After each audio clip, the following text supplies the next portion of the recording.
Hi, I'm Kara Stern. I'm the host of Snack Size PD, the goal of which is to provide a boost of actionable inspiration to overzoomed teachers and principals. This past year, watching my own kids navigate pandemic school and pandemic life has kept me really finely attuned to the stress that kids are under. And so I'm really excited to spend this episode talking about yoga and mindfulness in the classroom. And I'm super pleased and honored to welcome today's guest, Dr. Terry Harris. Terry and his wife are co-founders of the Collective STL, a yoga school that focuses on bringing yoga and wellness to St. Louis's Black community. And Terry is also the executive director of student services in the Rockville School District in St. Louis. Terry, I'm so glad to welcome you to Snack Size PD. Thank you. I'm glad to be here. I'm really excited. So I solicited some questions from colleagues, like said, do you do anything like this in their classroom? And they all said like, no, but I would like to. So I asked them to give me some questions that they might have about getting started. And so I picked three of them, ones that like they seem to be like a pattern of questions. So each of these questions that I'm going to ask you is from the voice of a school, big, a K-12 school-based educator. Okay, ready? Absolutely. Let's go. All right, here we go. So question number one, or teacher number one. I would love to start a mindfulness practice with my student, but I don't actually do anything like that myself. Like, is that legit? Yes, I absolutely love that question. I love that question. I would first start by saying one of my favorite quotes is a quote that says, "Truthfulness is the foundation of all human virtues." And so I think that we have to start telling the truth in education. And here's part of the truth. The truth is that students are stressed out. The truth is teachers are stressed. The truth is administrators are stressed, bus drivers, the cafeteria workers, and parents. So we have a stressed out community, and these kids are in the middle of that. And so I think we have to start telling the truth about that level of stress. So acknowledging the stress, acknowledging the workload that teachers have and the stress that they're under. And I also think that it's important to acknowledge the fact that teachers are human. And I know that teachers have been in this space and we are, Superman, Superwoman, super person, right? That's what we have to be. But in this day and age, during this COVID time, I think that we have to tell the truth. And that truth is that we're human and it's okay to be human. We have to give ourselves permission to be human. And we have to give ourselves permission to feel all the things that we're feeling. I just wanted to say that first as I get started. Now, to this very wonderful question that is posed, I love the question because if you know anything about mindfulness, if you know anything about yoga, there's this concept of the beginner's mind, right? Which means that even the person who's been practicing yoga, been practicing mindfulness or meditation for 50, 60, 70 years, they're always beginners. And there's nothing better and more beautiful to allow for students to see you not as the expert, students to see you as a person who is trying something new, just like we ask students to try math new when they don't know that, right? They're nervous about math, but yet we ask them to do it all the time. And so to be able to sit with students and say, hey, we're going to figure this out together. We're going to learn together. And then that's the beginning of the year. And then at the end, the middle of the year, things are really going well. And students are asking for teachers before the test. We say, hey guys, we're going to sit and we're going to just breathe deep inhales and exhales for 1 minute. And we're going to take that test. And then at the end of the year, this like assessment where we can say, hey, you remember we first started this in September and now here it is June. How do you feel now? Because I feel great. I still have my practice. I do it all often. And then to ask the kids, do you think that this is something that I should do next year with the next group of students? And watch what they will say, which they're going to say yes. And then they may say, hey, is there any way you can talk to next year's teacher and ask her if she can do this with us?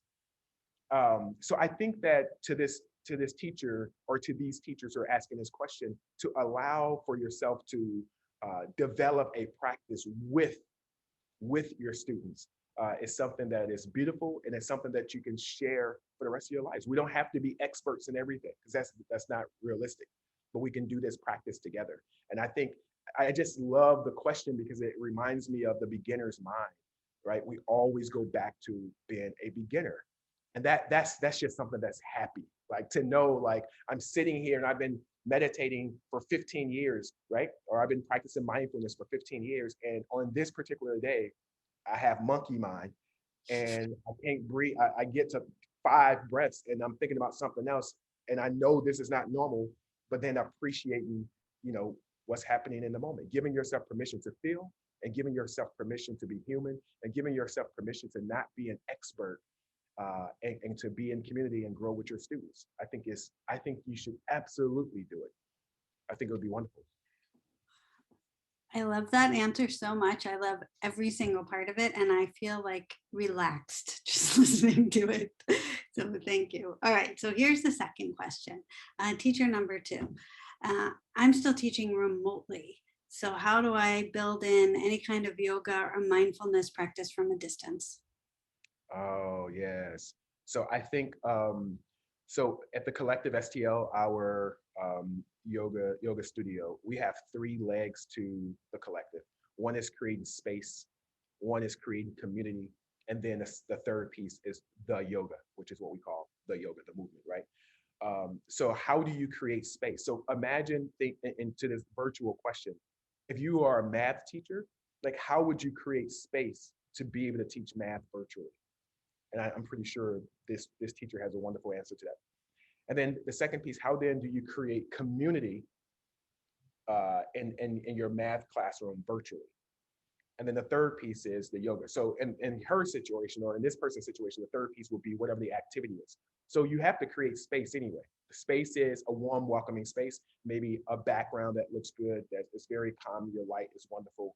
You are inviting voices in the room. Creating community is inviting voices, asking young people how they're doing and getting them involved, right?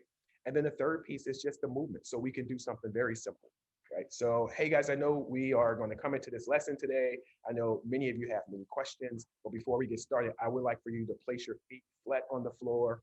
You can place your hands on your thighs. You can place your hands on your heart. Just make sure you're touching some part of your body and just close your eyes or lower your gaze or just drop your head. And I just want you to think about the lesson from last night. Think about the questions that were hard.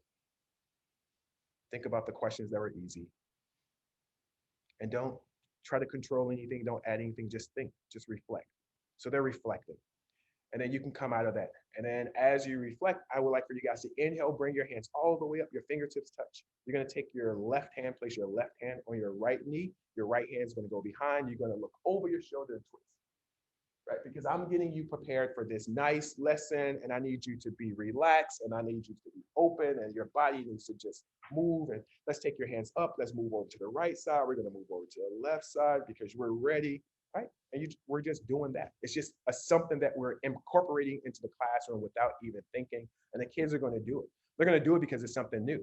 They're going to do it because it's like everyone is doing it. Wow, like all of us are doing this. Like, okay, cool. Let's just try it. We did this whole program with middle school students, 6th, 7th, and 8th graders this past summer. And there's 25 kids. And we're training these young kids to be able to do Zoom yoga with their peers. And it was a 4-week program. We didn't, every single student that was part of the program, every single Saturday, those students showed up. And I was floored. And I had to admit to them, I said, hey guys, I didn't think that you guys were going to show up every single Saturday. And they did. Because what the kids know is that they are stressed. They're telling us that they're stressed and they want something, they're needing something. So how do we build space virtually? I think we can do that. How do we build community virtually? That's what everyone is talking about, making sure you build community virtually as you're teaching class. Yeah. And then the third piece is the yoga, but it's really just a healthy activity. We're asking people to move a little bit, right? Guys, we're going to sit down a lot. We're going to be here for the next 45 minutes. I want to make sure you don't get too tight. And so you do a 2-minute movement in the beginning. In the middle of class, you do a 1-minute movement. And at the end of class, you do the same thing. So before you guys hop on your next Zoom call, well, let's just go through a quick yoga, chair yoga practice. And then go get your sip of water and then log on to your class. So I absolutely think that you can do it. And I would say, ask the kids, if you're a classroom teacher and you're like, hey, I don't know how to do this, maybe there's a student in the classroom that practice or knows some of these yoga moves and or poses, and that young person can lead it. How amazing would that be to have a young person lead the virtual yoga class, right? Yeah. I think that if we can give young people agency, give them voice, it would be wonderful. So you can do it, teacher number two. All right. Thank you. That is awesome. And I feel like it's so valuable to have like a script, like you've just given a script. Mhm.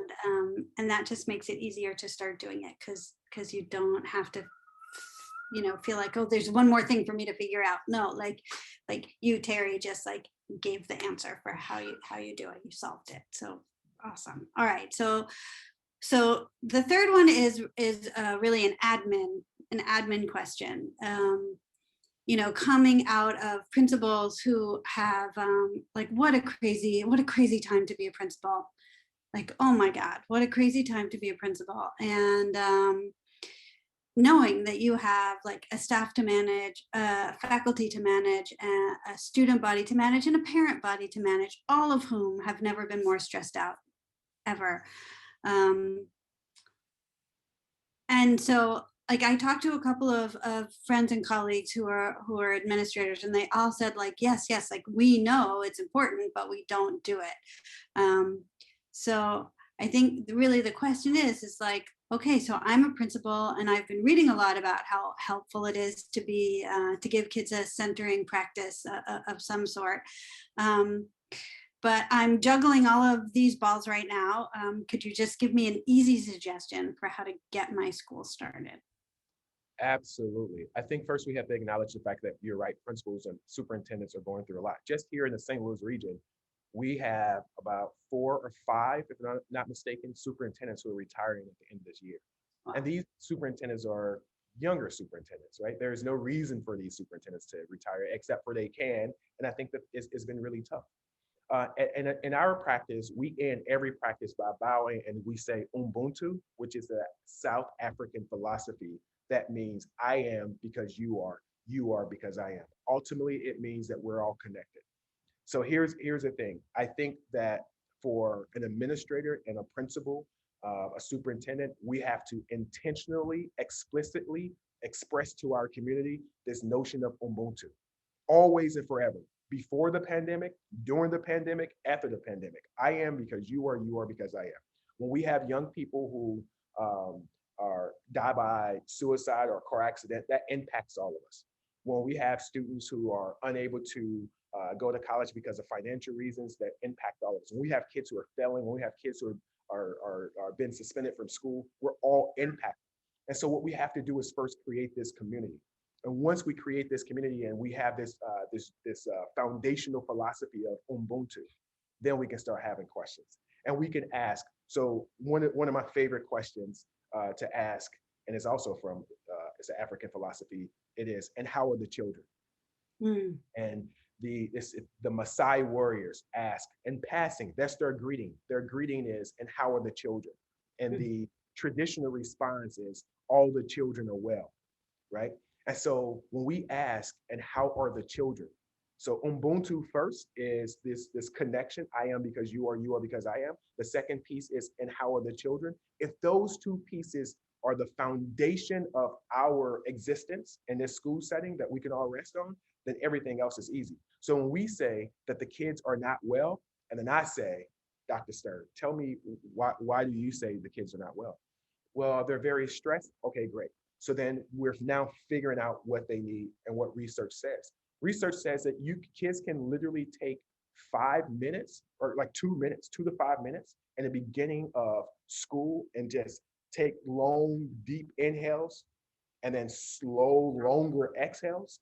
And that creates and bring more oxygen to their brain and allows them to be more alert and aware and able to function. We know that. We also know that rest is important. So we also know that play is important. We know all these things. And I know that most administrators know these things as well. They do the research, they read as much as I read. The problem is how do we implement these practices knowing that we have a community that will say, why is this kid playing so much? Or why are they breathing and my student should be doing math? And so that's why we have to start with this Ubuntu. Parents, come in. Let me talk with you about these strategies that we're doing. I promise you that I will get your kid, your son and daughter will be prepared for the next grade level, the math. My teachers are excellent. They have great PD. They're studying, they're learning. They know how to educate a child. What they will not be able to do is get your kid to the next level if we don't ensure that your kid can access their breath in a way that can reduce their stress. Do you trust me? Do you believe me? Can we work? Can we just try this? If this doesn't work, then we'll come back and we'll change some things up. But I love your child. I love that your kid is here and I want to see them well. So when we say, and how are the children? I want to be able to say, and all the kids are well. And you want that too, right, Mom? You want that too, right, Dad? Just give me a chance. That's it. The principals, to your point earlier, the principals and administrators, they know all these things. The problem is the community is so used to, well, when I was a child, we stopped doing recess in 5th grade. So, they can play at home. I need them to, right? And it's like, ma'am, things are changing, but trust me. So Ubuntu says, I am because you are. And because we're the same, we want the same thing. I need you to trust me. I think that's the hard conversation that the administrators have to have. Yeah, I can tell you stories when we tried to implement yoga in the school district and the emails that we received. That's religion. Why you? I don't teach my kid this religion, this foreign ancient practice. I don't want any of that. And it was like, okay, cool, but we're going to move forward with this, and your one child is going to not participate. And then what happens? All the other kids are participating and they're loving it. And then the one child really wants to participate. And the child goes home and say, Mom, please, just let me, all of my friends are in there. Okay, well, you can go there one time, but just remember, don't worship any, right? We don't do that anyway. We're just focusing on breath, right? And then now the kids are excited about it. And then the kids go home and they teach their parents. My mom was really stressed out. So I just told my mom, place her hands on her thighs and just sit up with her spine straight and just take a deep breath. And we have stories like that as well. And that's the collective energy. We have to have this collective asking, and how are the children, and this collective answering that all the kids are well, by ensuring that they can access their breath. I think that that's a long answer, so you can edit it, but I want to say to the administrators that they know what they need to do. It's just, how do we bring the parents on board? And I think that if the parents have a trusting relationship with the administrators, the parents are going to at least try whatever we're proposing. Yeah. Yeah, I'm not editing a word. And I think that everything that you said, you built a case for why this is important, and also a framework for how to present it to parents and to teachers and to students, as this idea of, we all have to be in this together, Okay. and care for each other and move forward as one. So those are my 3 questions.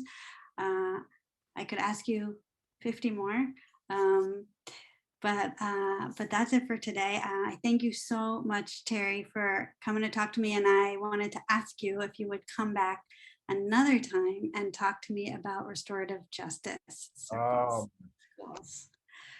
My favorite topic in the whole world. So All yes, right.